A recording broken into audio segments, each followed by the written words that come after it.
dans les 4V, Jean-Philippe Tanguy. Alors ce matin, bonne nouvelle pour les consommateurs puisque le prix de l'électricité va baisser d'au moins 10% en février. C'est ce qu'annonce ce matin dans le Figaro la présidente de la commission de régulation de l'énergie. Est-ce que ça vous satisfait ? Écoutez, c'est toujours bon à prendre, mais les Françaises et les Français doivent savoir que la baisse pourrait être beaucoup plus importante si notre pays récupérait la maîtrise de son marché de l'électricité, de sa production. L'électricité française est beaucoup moins chère que l'électricité dans d'autres pays européens. Et le marché européen de l'électricité, que Jordan Bardella avait proposé de largement modifier et de sortir de ces règles absurdes, coûte encore très cher aux Français. La baisse pourrait être au moins de 25% avec les règles que Jordan Bardella avait proposées. Donc oui, à la baisse, mais cette baisse pourrait être beaucoup plus importante et surtout elle pourrait être immédiate. Et il n'y avait aucune raison en fait d'attendre février. D'ailleurs, on a aussi appris qu'il y aurait une petite hausse avant la baisse. Bon bref, donc plus personne ne comprend grand-chose à cette modulation des prix, mais l'énergie est beaucoup trop chère en France et j'espère que Michel Barnier entendra d'ailleurs pour le budget notre proposition de baisser la TVA sur les énergies de 20 à 5% parce que ça reste quand même un bien de première nécessité. Alors justement, ce sera le premier gros dossier de Michel Barnier, ce sera cette question du budget. Quelles seront les lignes rouges du Rassemblement national sur ce dossier-là ? Mais c'est très simple, on ne veut pas d'augmentation d'impôts. La France a déjà le record d'impôts en Europe et même dans tous les pays développés. Et on ne va pas alimenter le tonneau des Danaïdes. Plus de justice fiscale, disent-ils. Absolument. Vous y êtes opposé ? Non, c'est tout le sens du programme de Marine Le Pen. C'était rééquilibrer l'effort fiscal, je l'ai dit avec la TVA, soulager les classes populaires et toutes les classes moyennes qui paient beaucoup les promesses faites à M. Macron, plus privilégiées, mais pas de hausse d'impôts en général. Ce qu'il faut, c'est une réforme de l'État, de la bureaucratie française, maîtriser enfin l'immigration, revoir nos relations financières avec l'Union européenne. Il y a beaucoup d'endroits, les grands tabous en fait des 30 dernières années qui ont coûté si cher aux Français et que seul le Rassemblement national a dénoncé depuis 30 ans. Si on fait les réformes, là, on fera des vraies économies. S'il y a hausse d'impôts, ça veut dire quoi ? Que les députés du Rassemblement national voteront une motion de censure ? Et oui, il est hors de question. Et de toute façon, je pense que ça a déjà été compris, j'espère, par Michel Barnier, qu'on augmente les impôts. De toute façon, il paraît que même les Républicains l'ont dit à leurs propres membres, à savoir Michel Barnier. Et si donc vous êtes entendu... On est habitué à être trahi par les Républicains sur les impôts. Mais enfin là, j'espère qu'ils respecteront pour une fois leurs promesses. Si vous êtes entendu, vous pourriez voter ce budget ? Mais tout est possible. Nous, nos lignes rouges, c'est la défense des Français, c'est la défense de l'intérêt général. C'est pas la politique politicienne comme la gauche.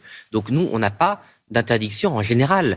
Mais il faut que ce budget rompe avec deux dérives des 50 dernières années, c'est-à-dire tout ce contre quoi le Rassemblement national s'est battu. 50 ans de déficit. Ça fait 50 ans que tous les gouvernements, qu'ils soient de gauche, de droite, du centre, ont voté des budgets en déficit. Il faut une trajectoire de redressement sérieuse des finances publiques, une baisse de la pression fiscale sur les classes populaires et les classes moyennes, et relever les grands défis de demain, le contrôle de l'immigration, relever l'éducation. Mais toutes ces réformes ne demandent pas de dépenser de l'argent. C'est-à-dire aussi, depuis 50 ans, les gouvernements successifs pensent que dépenser de l'argent, c'est agir. Non, n'importe quelle personne est capable de faire des chèques à tout le monde.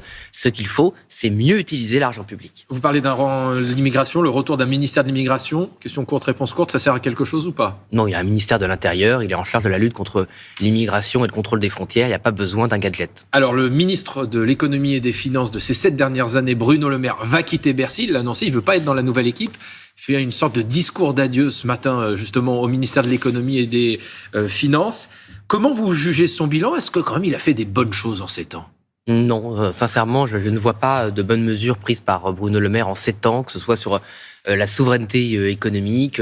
On est en triple déficit, c'est-à-dire qu'on a toujours un déficit commercial extrêmement lourd, on a un déficit de la balance des paiements, c'est-à-dire qu'il y a plus d'argent qui sort de France que d'argent qui rentre, et on a le pire déficit budgétaire de l'histoire, sans aucune raison. Nous ne sommes plus en crise. Avant, il y avait l'excuse du Covid, il y avait un certain nombre de problèmes structurels. Là, c'est juste qu'ils n'ont pas bien géré les comptes de la France, et c'est un mensonge permanent. C'est-à-dire que le déficit aujourd'hui est 2 fois plus important que ce qu'il aurait dû être dans les propres prévisions que le gouvernement a fait voter par le Parlement l'année dernière. Mais par exemple, selon Bercy, la France comptait 500 usines de plus en 2023 qu'en 2016. Le chômage est à 7,5%. Vous lui créditez pas cela, Bruno Le Maire ? Non, tous ces chiffres sont très critiquables. Ça sert à rien de compter en nombre d'usines. Si vous avez d'un côté une usine de 5000 employés, comme une usine automobile qui ferme, et de l'autre côté une usine de 5 employés qui ouvre, ça n'a ni queue ni tête. Le seul indicateur qui vaille, c'est la production industrielle. Eh bien, la production industrielle en France est toujours inférieure à celle de son niveau avant le Covid. Donc la production, d'ailleurs on le voit avec le déficit de la balance extérieure. Donc il y a beaucoup de communication avec Monsieur le maire. D'ailleurs il fait encore un pot de départ. Qu'est-ce que vous lui souhaitez pour son départ ? Il devrait départ ? faire un départ plutôt discret. Comment ? Qu'est-ce que vous lui souhaitez pour son départ ? Eh ben, je lui souhaite continuer à être un écrivain de talent, parce que par exemple, c'est un bon écrivain et il a un très bon style. Et d'ailleurs, il est publié dans une édition prestigieuse, et je le dis sans ironie. Donc, vous savez, moi, j'ai pas le talent littéraire de Monsieur le maire, mais j'ose espérer qu'à l'économie, j'aurai un meilleur résultat. Alors, le Rassemblement national, justement, vous avez décidé de faire une sorte de grand ménage post-élection législative pour revoir un petit peu les candidats qui avaient posé problème, ce qui vous a peut-être coûté Matignon, où Jordan Bardella se voyait encore il y a quelques semaines. Vous avez journée parlementaire à Paris ce week-end. C'est quoi la priorité de ce grand ménage au Rassemblement national ? Mais c'est tout simplement d'être à la hauteur des attentes des Français. Jordan Bardella a reconnu que nous avions fait un certain nombre d'erreurs. Nous les regrettons tous collectivement. D'ailleurs, c'est la faute de l'ensemble des responsables du Rassemblement national. Nous aurions dû être plus attentifs aux candidats que nous présentions. Donc nous avons reconnu cette erreur, nous allons avancer, nous allons nous améliorer, nous allons aussi dire la vérité aux Françaises et aux Français, à savoir que ces erreurs étaient quand même marginales, elles nous étaient beaucoup reprochées, il faut être irréprochable, mais si le système avait été aussi dur avec les candidats de la Macronie, des Républicains et de la gauche, je peux vous dire qu'on aurait eu de sacrées perles dans tous les partis politiques. Mais que ça veut dire... on s'occupe de nous, on avance et on essaie d'être meilleur. Est-ce que ça veut dire que malgré ce que dit le Rassemblement national, vous n'êtes pas prêt à gouverner ?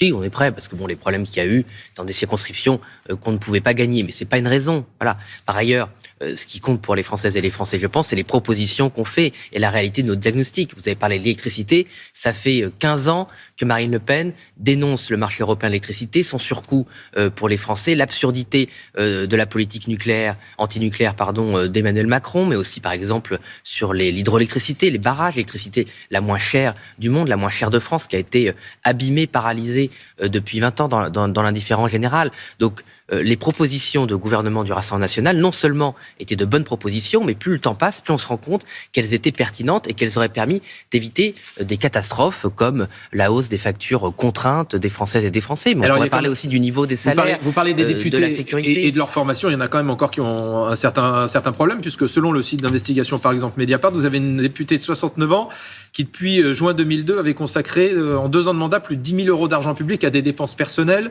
Alors, il y avait frais de garde de ses 2 chiens, abonnement mensuel à un site de rencontre, des frais d'obsèques, des dépenses qu'elle affirme avoir remboursées à l'Assemblée nationale. Est-ce que quand même ça fait pas tâche quelque chose comme ça ? Elle a reconnu elle-même que c'était une erreur. Elle a remboursé avant que ça sorte dans la presse. Donc vous avez des forces politiques en dehors du Rassemblement national qui attendent toujours d'être débusquées par la presse pour agir. Nous, on a agi avant. Madame Engrand a remboursé les erreurs qu'elle a pu commettre. Bon, elle a eu des circonstances particulières, notamment des deuils, qui ont fait qu'elle était sans doute moins disponible que d'autres pour faire attention à cela. Ça n'enlève rien à l'erreur. Elle a immédiatement remboursé. Donc, il n'y a aucun enrichissement personnel et elle n'a pas contesté son erreur. Mais bon, vous savez, M. Cambadélis, qui dirigeait le Parti socialiste, la semaine dernière, a été condamné à de lourdes peines et à de lourdes amendes pour lui avoir dépensé pendant des années ses frais de mandat, le savoir et n'avoir pas corrigé, ce qui a entraîné des poursuites et une condamnation. Puis il dirigeait le Parti socialiste. Donc entre une nouvelle députée qui n'avait pas compris certaines règles et qui a amendé son erreur et le dirigeant du Parti socialiste qui a dépensé sans compter, y compris pour payer ses cotisations au PS, je pense que vraiment on n'est pas dans la même catégorie. Jean-Philippe Tanguy, aujourd'hui au Havre, Édouard Philippe va accueillir Emmanuel Macron pour commémorer les 80 ans de la libération de cette ville. Édouard Philippe, qui est déjà candidat à la prochaine élection présidentielle, est-ce qu'il trouve davantage grâce à vos yeux qu'Emmanuel Macron, Édouard Philippe ? Non, il était pire. Sincèrement, c'est pas sans doute populaire de dire ça, mais Monsieur Philippe était pire que Monsieur Macron. C'est à cause de Monsieur Philippe qu'on a eu la hausse complètement aberrante des taxes sur le carburant, le fioul et le gaz, le bois même, c'est-à-dire les énergies utilisées dans le monde rural et par les plus fragiles d'entre nous, qui avaient mené à la crise des Gilets jaunes. C'est lui qui avait imposé les 80 km/h sur les routes sans aucune concertation. Bref, il veut faire travailler les gens jusqu'à 67 ans. Bref, c'est le pire du macronisme, c'est Édouard Philippe. les gens vont s'en rappeler sans doute en découvrant ce qu'il a à dire ou ce qu'il n'a pas à dire, puisqu'il est quand même déclaré sa candidature à la présidentielle en disant qu'il n'avait pas de programme. Ça lui fait un point commun avec l'Emmanuel Macron de 2017. Merci Jean-Philippe Tanguy d'être venu ce matin dans les 4V. Merci Guillaume.